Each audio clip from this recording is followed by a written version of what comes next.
여호와께서 모세에게 이르시되 바로에게로 들어가라. 내가 그의 마음과 그의 신하들의 마음을 완강하게 함은 나의 표징을 그들 중에 보이기 위함이며 내게 내가 애굽에서 행한 일들 곧 내가 그들 가운데에서 행한 표징을 내 아들과 내 자손의 귀에 전하기 위함이라. 너희는 내가 여호와인 줄을 알리라. 모세와 아론이 바로에게 들어가서 그에게 이르되 히브리 사람의 하나님 여호와께서 말씀하시기를 내가 어느 때까지 내 앞에서 겸비하지 아니하겠느냐. 내 백성을 보내라. 그들이 나를 섬길 것이라. 내가 만일 내 백성 보내기를 거절하면 내일 내가 메뚜기를 내 경내에 들어가게 하리니 메뚜기가 지면을 덮어서 사람이 땅을 볼 수 없을 것이라. 메뚜기가 내게 남은 그것 곧 우박을 면하고 남은 것을 먹으며 너희를 위하여 들에서 자라나는 모든 나무를 먹을 것이며 또 내 집들과 내 모든 신하의 집들과 모든 애굽 사람의 집들에 가득하리니 이는 내 아버지와 내 조상이 이 땅에 있었던 그날로부터 오늘까지 보지 못하였던 것이리라 하셨다 하고 돌이켜 바로에게서 나오니 바로의 신하들이 그에게 말하되 어느 때까지 이 사람이 우리의 함정이 되리이까. 그 사람들을 보내어 그들의 하나님 여호와를 섬기게 하소서. 왕은 아직도 애굽이 망한 줄을 알지 못하시나이까 하고 모세와 아론을 바로에게로 다시 데려오니 바로가 그들에게 이르되 가서 너희의 하나님 여호와를 섬기라. 갈 자는 누구누구냐. 모세가 이르되 우리가 여호와 앞에 절기를 지킬 것인즉 우리가 남녀노소와 양과 소를 데리고 가겠나이다. 바로가 그들에게 이르되 내가 너희와 너희의 어린 아이들을 보내면 여호와가 너희와 함께함과 같으니라. 보라, 그것이 너희에게는 나쁜 것이니라. 그렇게 하지 말고 너희 장정만 가서 여호와를 섬기라. 이것이 너희가 구하는 바니라. 이에 그들이 바로 앞에서 쫓겨나니라.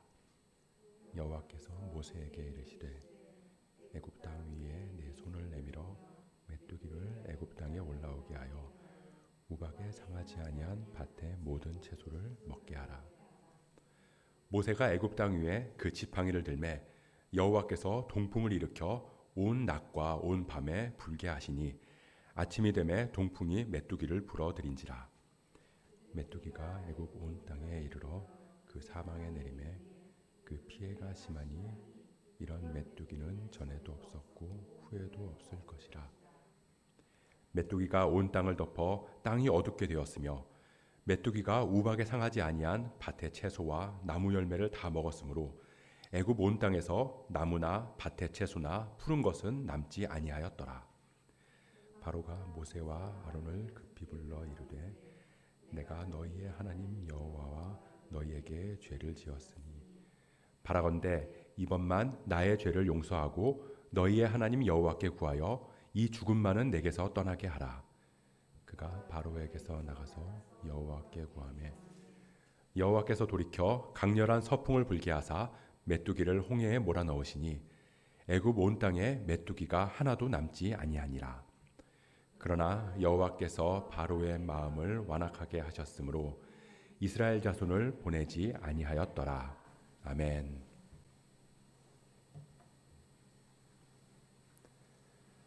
저는 초등학교 때 그 초등학교 저학년 때 서울의 가락동이라는 동네에 살았거든요. 근데 제가 어렸을 때만 해도 그 아파트 단지를 조금만 벗어나면 뭐 풀밭이나 그 야산이라고 그래야 되나요? 그런 나지막한 언덕에 그런 풀들이 자라나고 있는 그런 야산 같은 게 있었어요. 그래서 수풀도 많았고요. 그리고 버려진 공터 같은데 막 풀들이 무성히 자란 곳들도 있었고, 그리고 낮은 야산 같은 곳들도 좀 있었고. 그래서 저는 학교가 끝나면 친구들하고 이제 풀밭에 가서 뭐 잠자리를 잡기도 하고, 뭐 장수 하늘소 같은 것도 잡기도 하고, 그렇게 곤충들을 잡으면서 놀았던 기억이 납니다. 그때는 나무에 송충이도 많았어요. 막 머리 위로 막 뚝뚝 떨어지고 그랬거든요. 그럼 이제 송충이가 이 정도만 하는데 그걸 이렇게 손에 한번 잡았다 놓으면 손에서 엄청나게 냄새도 나고 막 그랬거든요. 그럼 그거를 나뭇가지에 딱 껴서 막 친구들한테 장난을 치고 막 그러면서 놀았던 것 같아요. 그리고 아파트 단지 뒤에는 뭐 도깨비 시장이라고 그래서 재래시장 같은 것도 있었고요. 뭐 제가 얼마 전에는 그쪽 근처를 가보니까 완전히 아파트들이 다 재건축이 돼서 고층 아파트들이 들어서 있고, 그리고 막 길들도 번화해져 있고 완전히 다른 동네가 돼 있더라고요. 그때는 놀거리가 없어서 그랬는지 몰라도 아무튼 그 주변에 그런 자연들에 가서 뭐 자연이랑 벗삼아서 그렇게 놀곤 했습니다. 뭐 곤충 채집이라고 그러죠. 요만한 통에다가 잠자리도 잡아서 넣고, 뭐 여치도 잡아서 넣고, 무슨 뭐 방앗개비도 잡아서 넣고, 뭐 그러면서 이렇게 놀았던 것 같아요. 그래서 저는 메뚜기라는 걸 어렸을 때 간혹 봤던 것 같거든요. 근데 요즘에는 메뚜기를 거의 본 적이 없어요. 뭐 공원이나 수목원 같은 거를 가도 뭐 거기가 잘 정비되고 그렇게 방역이 잘 되어 있어서 그런지 모르겠지만 뭐 그런 곳에서도 곤충들을 그렇게 쉽게 발견하지는 못하는 것 같습니다. 아마 우리 아이들도 메뚜기를 실제로 본 적은 없을 거예요. 뭐 아무튼 저한테는 그 메뚜기 하면 그래도 친근한 곤충이라는 이미지가 있는데요. 오늘 재앙이 그 메뚜기와 관련이 있습니다. 애굽에 내린 10가지 재앙 중에서 8번째 재앙인 메뚜기 재앙. 지금까지 보면 재앙의 패턴이 비슷해요. 하나님께서 모세를 바로한테 보내시고, 그리고 모세가 바로 앞에 가서 이스라엘 백성들을 제사하게 보내라, 그렇게 이야기하고 그러면서 기적을 보이죠. 그럼에도 바로는 모세의 말을 듣지 않고 이스라엘 백성들을 보내지 않아요. 그러면 모세가 나와서 손을 들거나 지팡이를 뻗어서 애굽에 재앙이 내리고, 바로는 다시 모세를 불러서 잘못했으니까 이 재앙을 빨리 벗어나게 해달라고. 뭐 조금씩의 차이는 있지만 이런 식의 패턴으로 애굽의 재앙이 7번 이어졌습니다. 그리고 오늘 8번째 재앙인 메뚜기 재앙인데요. 이 메뚜기 재앙도 기존의 재앙들하고 비슷해요. 아까 제가 말씀드린 것처럼 저한테는 메뚜기가 친근한 이미지라고 그랬잖아요. 근데 오늘 메뚜기는 재앙의 도구로 사용됩니다. 하나님께서 모세에게 말씀하세요. 바로에게로 들어가라. 그러면서 꾸짖게 하시죠.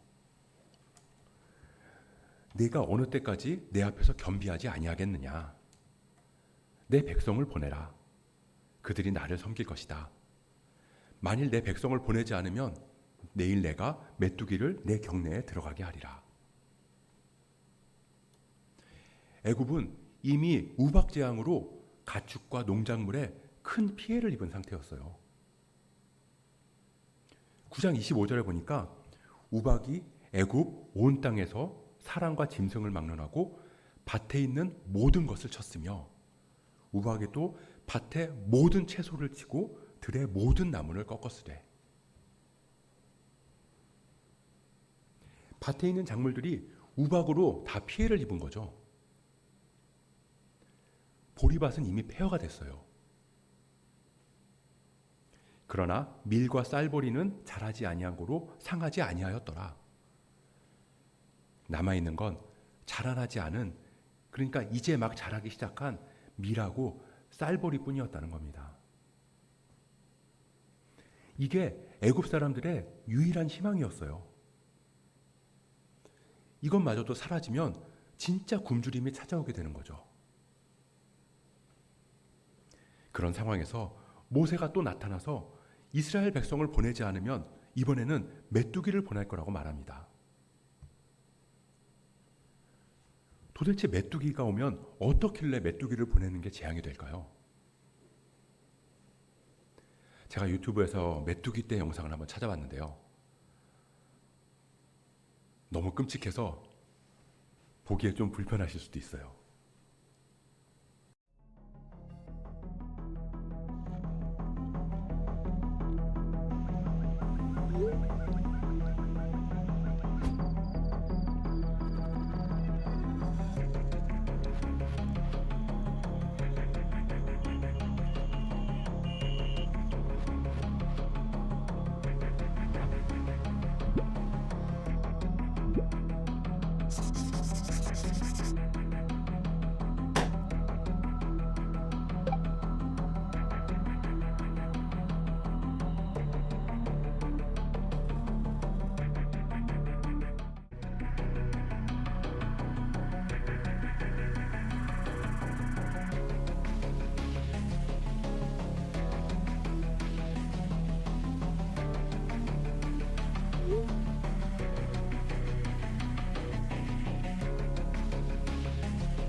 엄청나죠. 저도 얘기만 들어서 메뚜기 떼가 무섭다더라 이렇게 생각만 하고 있었는데 저 영상을 보고 나니까 정말로 두려울 것 같아요. 그래서 애굽의 신하들까지도 바로한테 조언을 해요. 10장 7절을 보니까 바로의 신하들이 그에게 말하되 어느 때까지 이 사람이 우리의 함정이 되리이까. 그 사람을 보내어 그들의 하나님을 섬기게 하소서. 왕은 아직도 애굽이 망한 줄을 알지 못하시나이까. 신하들이 바로한테 와서 이야기하는 거예요. 그냥 이스라엘 사람들을 보내십시오. 지금까지 재앙으로 봤을 때 이번에도 분명히 재앙이 일어날 겁니다. 메뚜기를 보낸다고 하니까 진짜로 메뚜기가 올 겁니다. 지금 애굽에 남아있는 식량이라곤 이제 자라나고 있는 밀하고 쌀보리뿐인데 그마저도 사라지면 애굽은 굶어 죽을 거고 그러면 나라 전체가 망할 겁니다. 애굽 신하들이 목숨을 걸고 바로한테 상소를 올리고 있는 거예요. 그랬더니 바로가 마지못해서 모세를 부르죠. 그러면서 가서 하나님한테 제사하되 애들은 놔두고 너희 어른들만 갔다 와라. 애들을 놔두면 도망가지 못할 걸 아는 거죠. 다시 돌아올 거니까 그 정도에서 타협하자는 거예요. 근데 모세가 뭐라고 하죠? 우리는 남녀노소뿐만 아니라 양과 소까지 다 데리고 가야 합니다. 그래서 결국 바로가 모세를 쫓아내요. 그리고는 메뚜기 재앙이 시작되는 거죠. 메뚜기가 온 땅을 덮어 땅이 어둡게 되었으며 메뚜기가 우박에 상하지 아니한 밭의 채소와 나무 열매를 다 먹었으므로 애굽 온 땅에서 나무나 밭의 채소나 푸른 것은 남지 아니하였더라. 그 결과 애굽에는 먹을 게 하나도 남지 않는 기근이 찾아온 겁니다. 우리는 오늘 애굽에 임한 재앙으로 인한 기근에서 하나님의 사람들이 세상에서 살아가는 방법에 대해서 살펴보려고 합니다. 우리가 애굽에 기근이 내렸다라고 하면 오늘 본문인 메뚜기 재앙 말고 또 하나의 사건이 떠오르게 됩니다. 바로 요셉이에요. 창세기 41장에 보면 이런 장면이 나옵니다. 하루는 바로가 꿈을 꾼 거예요. 꿈속에서 자기가 나일강에 딱 서 있는데 아름답고 살찐 소 7마리가 강가에서 올라오는 거죠. 그리고 올라와서 막 풀을 뜯어 먹으면서 잘 자라고 있는 거예요. 딱 봐도 흐뭇한 장면이잖아요. 그런데 조금 있으니까 보기에도 흉측하게 생기고 삐쩍 마른 소 7마리가 올라오더니 그 앞에 올라왔던 그 살찌고 아름다운 소 7마리를 다 잡아먹는 거죠. 왜 우리도 악몽을 꾸면 왜 식은땀 흘리면서 잠에서 깬다고 그러잖아요. 바로도 그렇게 잠에서 깬 거예요. 그리고선 다시 잠이 들었는데 이번에는 무성하고 속이 꽉 찬 이삭 7개가 딱 나왔는데 조금 지나고 나니까 삐쩍 마르고 속이 텅 빈 이삭 7개가 다시 올라와서 먼저 나왔던 그 풍성한 7개의 이삭을 다 삼켜버리는 거예요. 이런 꿈을 2번이나 꾸니 바로가 오죽불기랬겠어요. 그래서 신하들을 다 불러 모은 거죠. 이 꿈을 좀 해석해 달라고. 그래서 신하들이 막 이런저런 생각을 하면서 했지만 아무도 꿈을 해석하지 못했어요. 근데 그때 술 맡은 관원장이 이전에 감옥에서 요셉이라는 사람이 자기 꿈을 해석해 준 게 기억이 나서 바로한테 얘기를 하죠. 그래서 요셉이 바로 앞에 가서 바로의 꿈을 해석해 줬어요. 그 꿈은 애굽에 기근이 내릴 거라는 예고입니다. 이 창세기에 나오는 애굽의 기근이랑 지금 출애굽기에 나오는 이 기근을 한번 비교해 봤으면 좋겠어요. 먼저 창세기에서는 요셉을 통해서 기근이 올라올 거라는 것을 알리셨죠. 후에 7해 흉년이 들므로 애굽 땅에 있는 풍년을 다 잊어버리게 되고 이 땅이 기근으로 망하리니, 이 땅에 기근이 올 거고 그러면 애굽이 망할 거다. 그리고 오늘 출애굽기에서는 모세를 통해서 기근이 오게 될 거라는 사실을 전했어요. 메뚜기가 온 땅을 덮어 땅이 어둡게 되었으므로 메뚜기가 우박에 상하지 아니한 밭의 채소와 나무 열매를 다 먹었으므로 애굽 온 땅에서 나무나 밭의 채소나 푸른 것은 남지 아니하였더라. 애굽 온 땅에 나무 열매나 채소나 곡식 등 먹을 음식이 하나도 남지 않았다. 그래서 망할 거라는 걸 신하들의 입을 통해서 바로에게 알리셨어요. 왕은 아직도 애굽이 망한 줄을 알지 못하시나이까. 두 명의 바로에게 기근에 대한 경고가 임했고 그로 인해서 망할 거라는 심판의 메시지가 전해진 거예요. 그리고 실제로 애굽에는 기근이 찾아왔어요. 근데 그 두 명의 바로는 서로 다른 반응을 보이는 거예요. 먼저 한 바로는 요셉에게 가서 그가 너희에게 이르는 대로 하라. 그에 비해 다른 바로는 이렇게 반응하죠. 이 죽음만은 내게서 떠나게 하라. 한 바로는 요셉을 총리 자리에 앉히고 그를 통해서 이 기근을 헤쳐나가는 모습을 보이는 반면에 다른 바로는 나 좀 살려줘라 이러고 있다는 겁니다.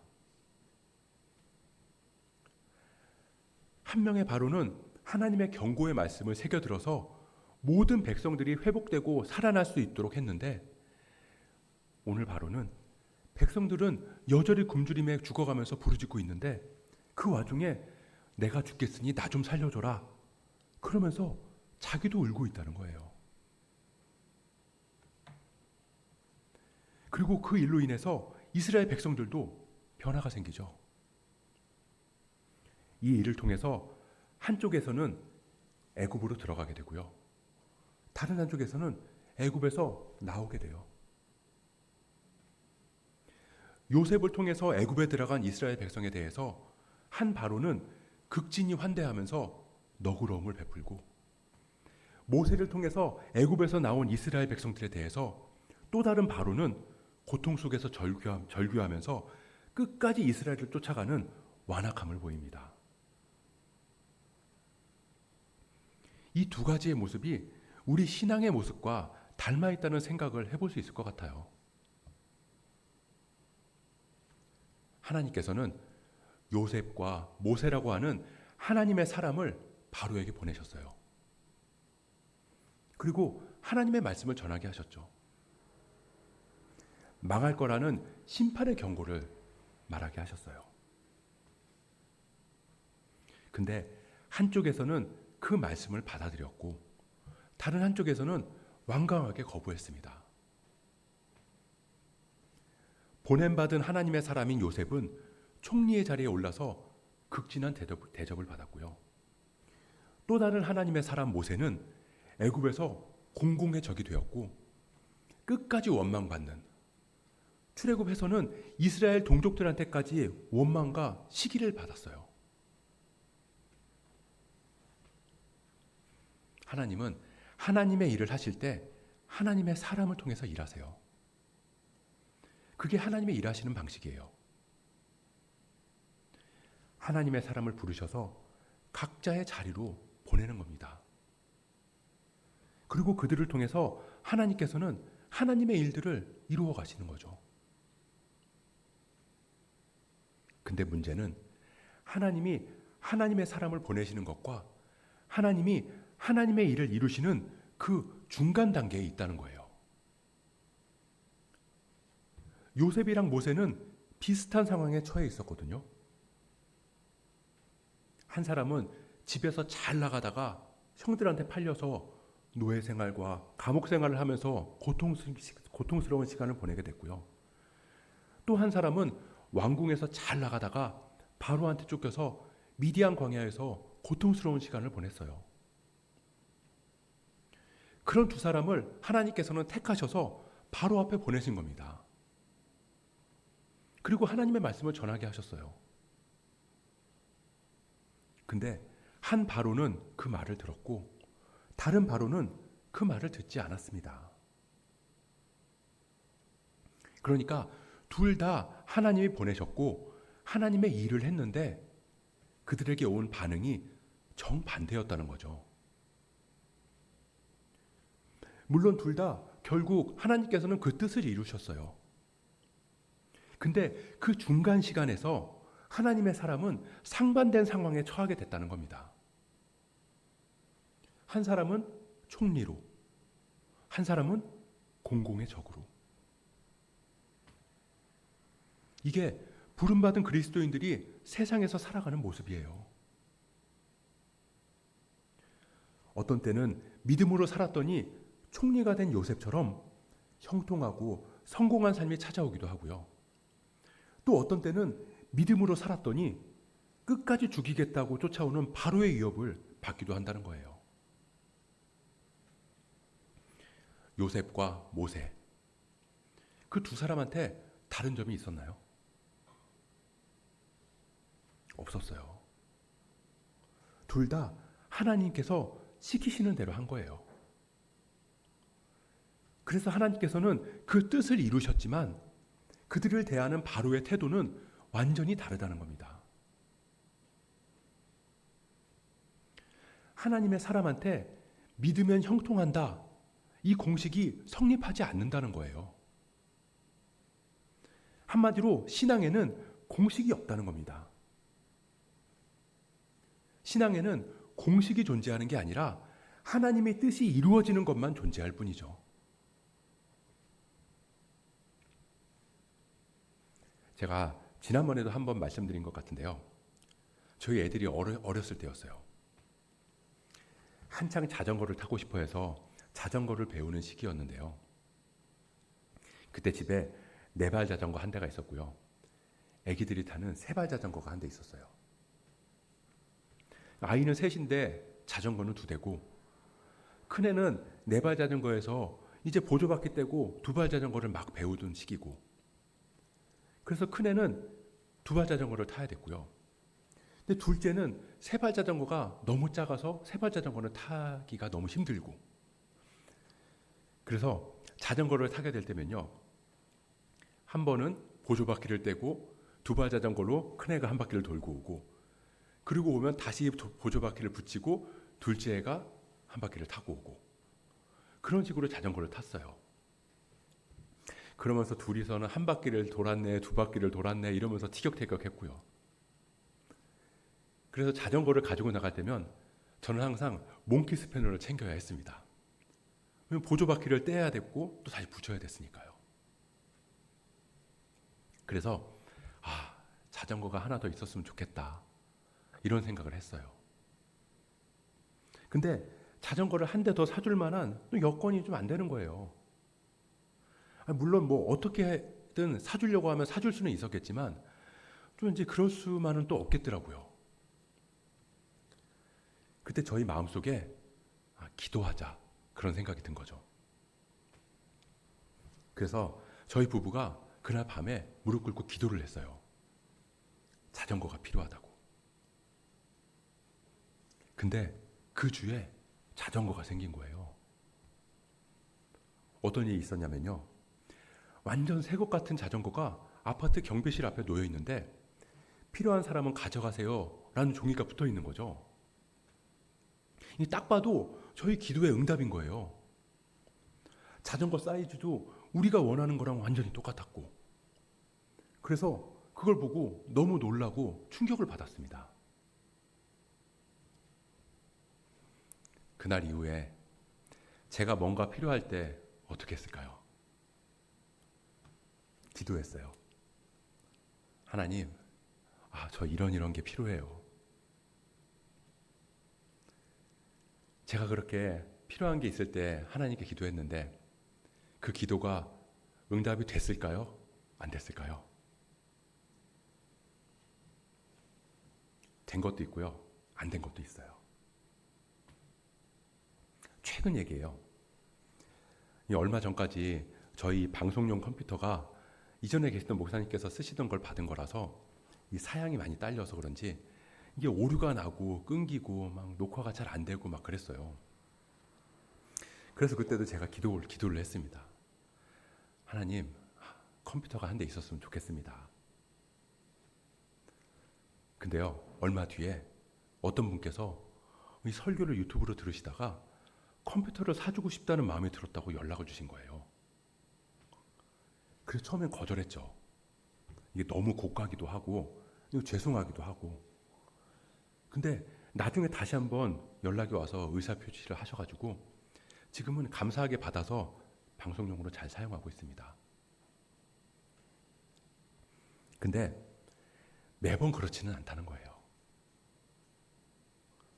그리고 그 자체가 저는 하나님의 뜻이라고 생각하지는 않아요. 그 자체만으로. 제가 이렇게 생각해 보면 대부분의 경우는 제가 이 흔들림 가운데 서 있을 때 하나님께서 확신을 주시고자 하는 경우에 그런 일들이 있었던 적이 많았던 것 같아요. 그저 세상에서 믿음으로 살아가는 사람들이 하나님을 증거하면서 살아가는데 도움이 되었다, 도움이 되겠다 싶어서 주시는 게 하나님의 선물이라고 생각을 합니다. 그러니까 요셉이 총리가 되는 게 하나님의 뜻하심 자체가 아니라고요. 하나님의 뜻이랑 달랐기 때문에 모세가 욕먹고 비난받는 게 아니라는 거예요. 마찬가지입니다. 어떤 사람들은 열심히 교회 생활했는데 사업이 번창하고 건강하고 자녀들이 잘 되고, 또 어떤 사람들은 열심히 신앙생활했는데 오히려 사업이 위축되고 병이 찾아오고 관계에 문제가 생기기도 하고, 그것 자체가 공식이 아니라는 거예요. 예수 믿으면 잘 산다. 그럴 수도 있고 아닐 수 있고. 하지만 얘기했듯이 확실한 건 예수 잘 믿으면 그 사람을 통해서 하나님의 뜻이 반드시 이루어진다. 이것만큼은 확실하다는 겁니다. 그렇다면 우리는 어떻게 해야 하는가? 기근은 여전히 찾아오고 바로는 여전히 애굽의 왕이고 사람들은 여전히 절규하는 이 땅에서 믿는 우리는 어떻게 살아가야 하는가? 바로가 하나님의 말씀을 받아들이게 하기 위해서 요셉이 잘한 게 뭘까요? 바로가 하나님의 말씀을 거부하고 완악해진 데에 대해서 모세가 뭘 잘못한 걸까요? 아무것도 없어요. 아무것도. 요셉이 잘한 것도 없고요. 모세가 잘못한 것도 없어요. 그저 그 둘은 하나님께 택함 받았을 뿐이고, 그래서 하나님의 보내심을 받아서 바로 앞에 섰을 뿐이고, 그 하나님의 말씀을 바로 앞에서 있는 그대로 전했을 뿐이고, 그들이 한 건 그게 다예요. 바로의 마음을 바꾸기 위해서, 바로를 설득하기 위해서 한 게 아무것도 없었다고요. 그저 하나님 말씀에 순종했을 뿐이고, 그 순종을 통해서 하나님께서 하나님의 일을 이루신 겁니다. 그래서 우리는 주눅들 필요가 없어요. 예수 잘 믿는데 내 삶은 왜 이런가? 예수 믿는데 아프고 잘못되면 하나님 이름에 먹칠하는 거 아닌가? 이런 생각할 필요 없다고요. 왜요? 내가 하는 게 아니니까요. 나는 그저 보내신 자리에서 순종하면서 살면 되니까. 그런 나를 통해서 하나님께서 일하시는 거니까. 그러니까 모든 결과도 하나님께 맡길 수 있다는 겁니다. 그게 하나님의 사람들이 이 땅에서 신앙생활하는 모습이에요. 오직 부르신 곳에서 하나님 말씀에 순종하는 거. 요셉에게 그리고 모세에게 그 돌아온 바로의 반응은 다 달랐지만 결론은 하나였어요. 하나님이 이 일을 정하셨으니 하나님이 속히 행하시리라. 내 아들과 내 자손의 귀에 전하기 위함이라. 그래서 결국 그 모든 일들을 통해서 너희는 내가 여호와인 줄을 알리라.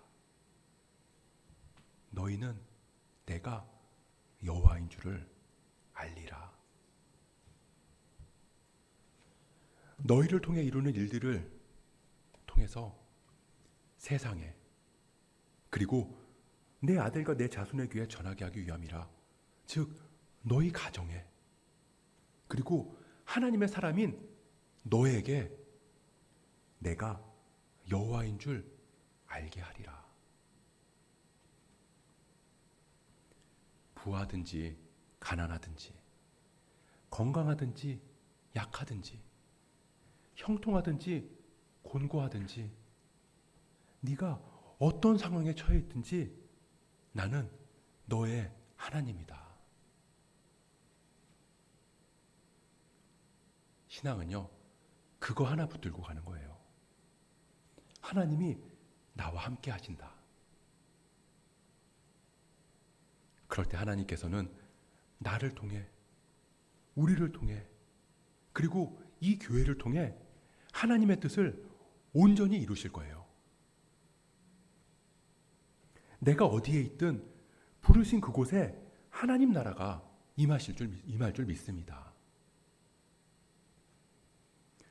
우리가 그 믿음 붙들고 세상에서 부름받은 그리스도인으로 담대하게 살아갈 수 있기를 주님의 이름으로 축복합니다.